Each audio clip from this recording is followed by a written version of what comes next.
right, we're going to build this. Super simple. It is a rifle rod for inside a safe.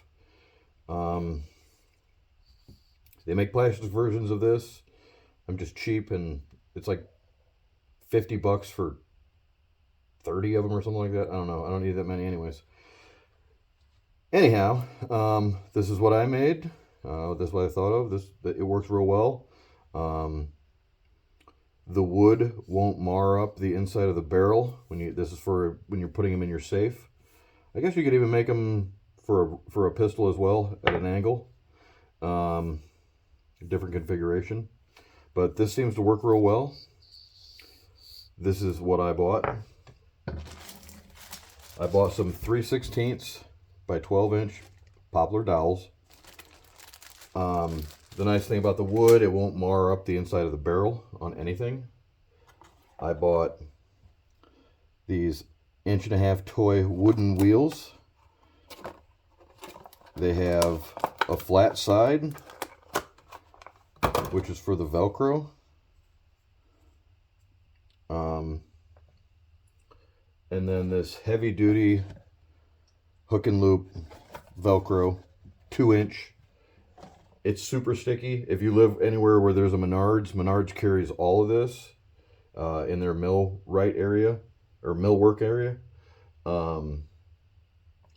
This hook and loop tape was $7. It comes with both sides, the soft and the coarse one. The wheels were $1.99 or something like that a piece. And I was gonna go steel, but then I would have to wrap the steel rod in like heat shrink to keep it from marring up the barrel, where, like I said, the wood won't do. They work real well. I got them in there right now, even down to like this much in the barrel. The rifle doesn't move at all. And what I did is, how the safe has the notches for your rifle to sit, I just took that out, and so I got 12 rifles on one side of a 26 rifle safe. It works real well. It's cheap. It's easy. I mean, altogether, I think I spent, the dowels were like $4, and you get 24 of them, and then $2 for the wheels. And I have a hot glue gun. So if you don't have a hot glue gun, get a cheap one. They're not that expensive. So this is how I did it. So I got a nice little plastic cap that I had laying around. Put the flat side down. Take your hot glue gun. Fill the hole with some hot glue. And I just like to fill up that little wheel void. Take the dowel rod, shove it in the hole, give it a good twist, make sure there's nice glue on there. Hold it for a second. Make sure that rod doesn't want to drift away.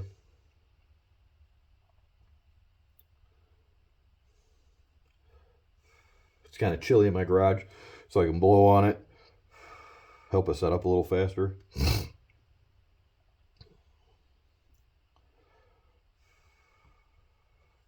While that's setting up, I take the coarse side of the velcro, line it up a little bit, get as close as possible, I guess. Give it a cut.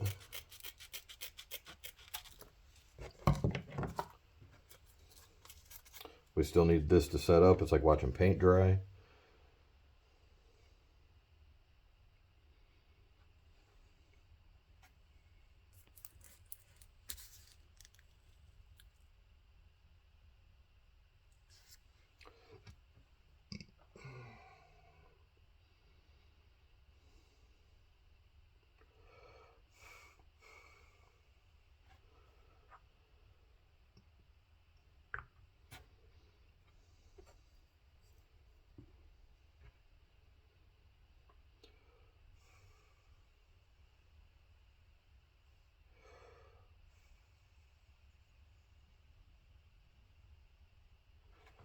Now, what I have been doing is not burning myself with a hot glue gun. It's just going around the top of just above the where the hot glue's at, dripping some fresh glue on there, just to give it a little bit of stability. Extra, I guess.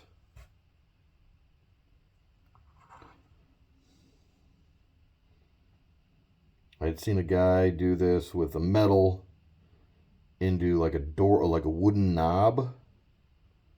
I couldn't find any wooden knobs at Menards. I don't know why they don't have them.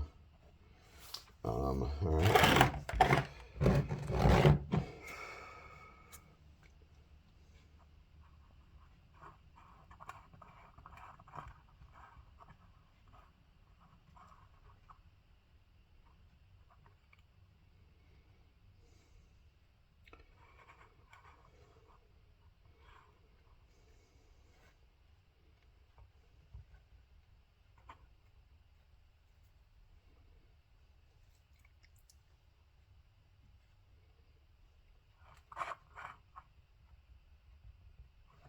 All right, that should just spin off.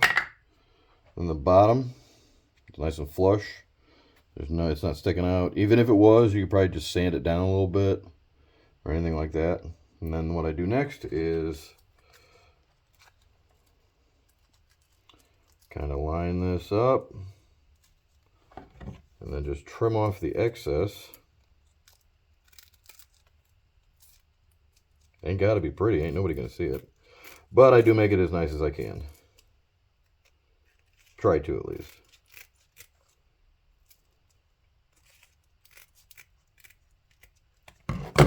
All right. So you just get yourself a little circle. And then peel it off of there. It is tight. Like this is some really sticky stuff. And then just boom.